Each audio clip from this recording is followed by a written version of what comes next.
The story begins on the quiet evening of August 20th, 1989, inside the sprawling upscale residence of José and Kitty Menendez in Beverly Hills, California.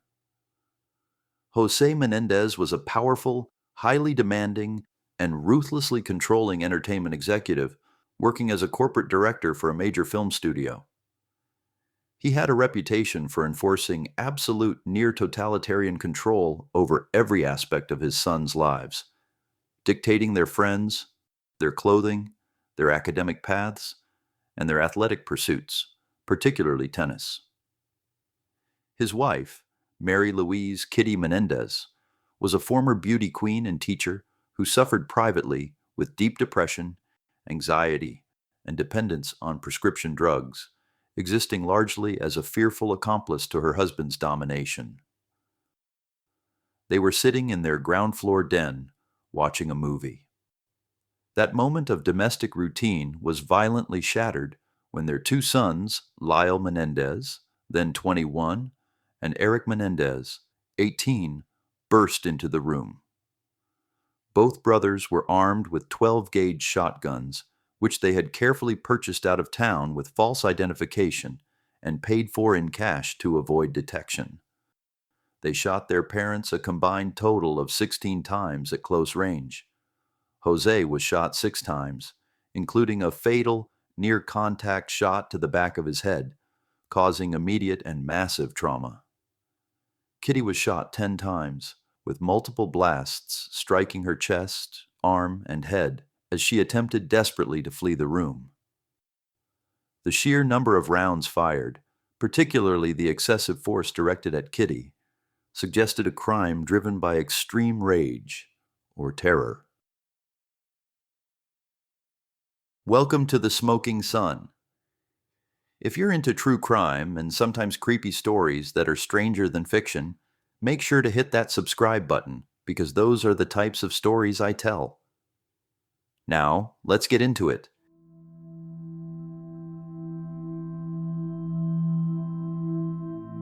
Immediately following the killings, the brothers drove the shotguns to a secluded area off Mulholland Drive and disposed of the weapons, taking deliberate steps to ensure they were untraceable by the initial police investigation.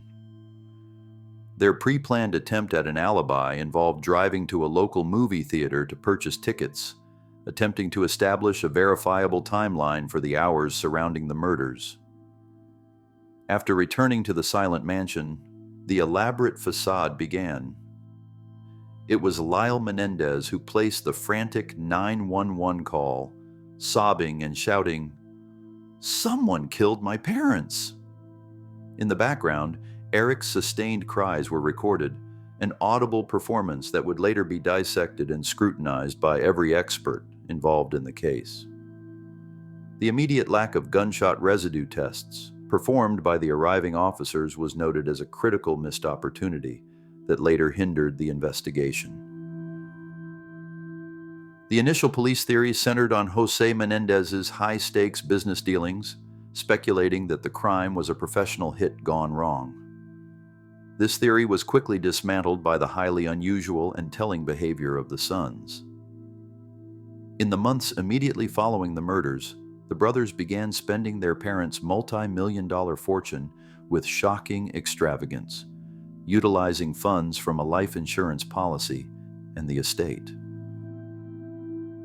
Lyle purchased a Porsche Carrera sports car, multiple Rolex watches, and invested in a buffalo wing restaurant in New Jersey. Erik hired a full-time professional tennis coach, aiming to pursue his sport professionally. In total, the brothers spent approximately $700,000 in a short period, an expenditure that prosecutors later cited as irrefutable evidence of their calculated financial motive and their alleged callous celebration following a premeditated act. The crucial evidence that cemented the case did not originate from traditional police work, but from a dramatic breach of confidentiality. Months after the murders, the younger brother, Erik, began consulting with psychotherapist Dr. L. Jerome Oziel and confessed his involvement in the parricides during a therapy session. Lyle later joined a session where the full details of the crime and the events leading up to it were discussed. The brothers' secret was exposed when Dr. Oziel's mistress, Judalon Smythe, learned of the confession and, fearing the danger of the situation, went to the Beverly Hills police in March 1990. She informed authorities that the brothers had confessed the murders in sessions that Dr. Oziel had secretly taped, allegedly due to his concern for his own life after Lyle threatened him. This tip was the major turning point. Lyle Menendez was arrested on March 8, 1990, and Erik Menendez surrendered 3 days later after flying back from Israel. They were formally charged with 2 counts of first-degree murder. The admissibility of the therapist's tapes became the first major legal battle, delaying proceedings for 2 years. Defense attorneys argued vehemently that the recordings were protected by strict therapist-patient confidentiality. The prosecution countered that the threat of violence voided this privilege. After years of appellate challenges, the California Supreme Court eventually ruled that most of the tapes could be admitted as evidence, providing the prosecution with a direct line to the brothers' alleged motive and mindset. The brothers admitted to the killing shortly before the first trial began in July 1993, rendering the question of who committed the crime moot. The entire focus shifted to motive. Their fate rested solely on why they pulled the trigger. The prosecution argued a clear case of greed and premeditation, citing the calculated financial spending, the staged alibi, and the brutal overkill of the victims as irrefutable proof of malice, suggesting they simply wanted to enjoy their inheritance without parental constraints. The defense, led by attorneys Leslie Abramson and Jill Lansing, presented the highly controversial narrative of self-defense based on trauma. The brothers took the stand and delivered emotional, powerful testimony, detailing years of systematic sexual, physical, and emotional abuse from their father, José Menendez. The defense argued that José was a controlling tyrant who decided everything from their clothing to their career paths, and that this control escalated into severe sexual abuse, particularly toward Erik. The psychological control extended to threats against their mother and their extended family. They claimed their mother, Kitty, was an enabling alcoholic who suffered from her own trauma and failed to protect them. The defense employed psychological experts who testified about the symptoms of battered wife syndrome, a then novel defense, arguing that the brothers suffered from a similar form of pervasive terror and learned helplessness that left them in a state of perpetual fear. This syndrome explained their failure to leave the house, their initial secrecy, and their final violent act. The brothers claimed they had shot their parents because they genuinely believed their father was about to kill them to prevent the lifetime of abuse from ever being revealed to the public. The defense sought to reduce the charge from first-degree murder to voluntary manslaughter, arguing the crime was committed under an extreme and irrational state of duress brought on by long-term abuse. The emotional intensity and psychological nature of the abuse testimony in the first trial was overwhelming for the public and the jury alike. The defense successfully argued that the brothers' secrecy, combined with their simultaneous attachment to and violence toward their parents, was medically consistent with the symptoms of long-term domestic terror. After months of testimony and closing arguments, the 2 juries, one assigned to Lyle and one assigned to Erik, were unable to reach a unanimous verdict, with some jurors leaning toward manslaughter. In January 1994, the judge declared a deadlocked jury and a mistrial for both brothers, sending the case back to square one. A second trial began in October 1995, but with significant changes that heavily favored the prosecution. This time, the brothers were tried together before a single jury.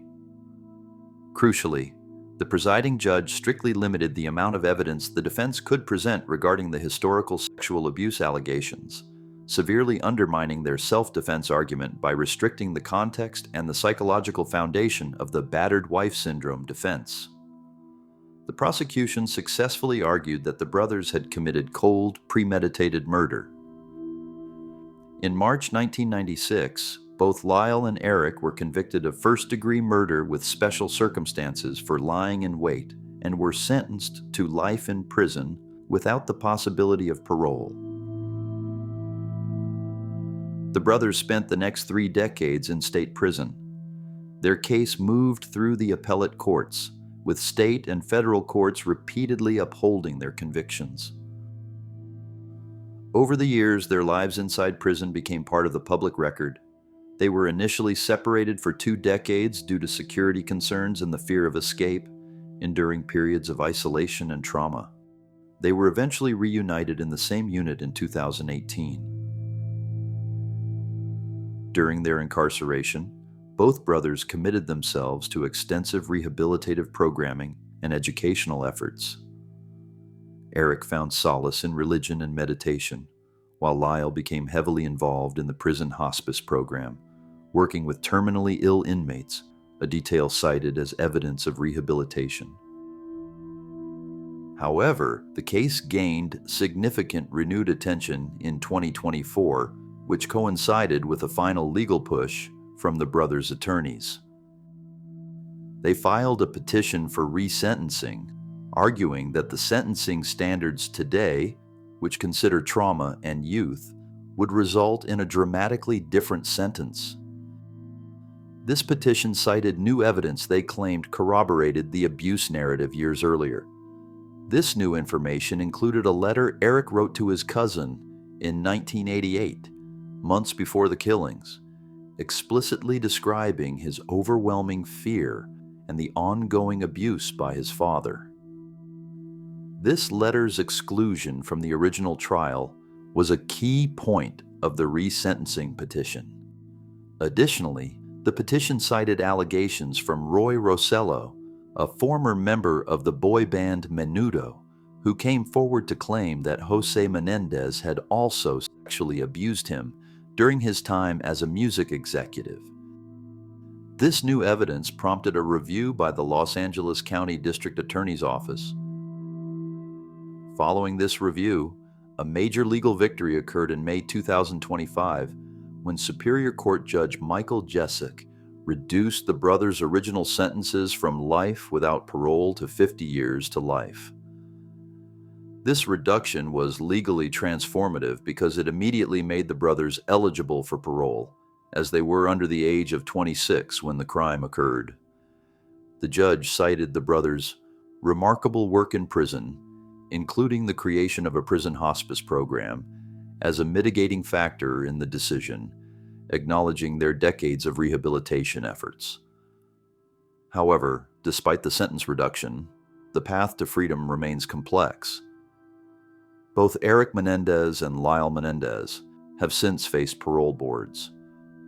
The board cited their past disciplinary issues and, crucially, an ongoing failure to take full responsibility for the murders in their decisions, pointing to the brothers' continued assertion that the crime was strictly an act of self-defense rather than acknowledging the premeditation and brutality of the crime. The parole board determined that their limited acceptance of responsibility meant they still posed an unreasonable risk to public safety. As of today, the Menendez brothers remain incarcerated, having served over 3 decades in prison. Their sentences have been reduced, guaranteeing them future opportunities to plead for release, but the legal system and the public continue to grapple with the central conflict of the case: whether the crime was driven by calculated financial gain, or was the ultimate tragic and brutal outcome of years of extreme abuse and trauma that society failed to recognize and treat at the time of the original trials. This enduring debate over the nature of justice and the mitigating factor of abuse ensures the Menendez murders remain one of the most polarizing and scrutinized cases in American legal history. If you enjoyed this story, please hit the like button and consider subscribing to The Smoking Sun for more stories like this one.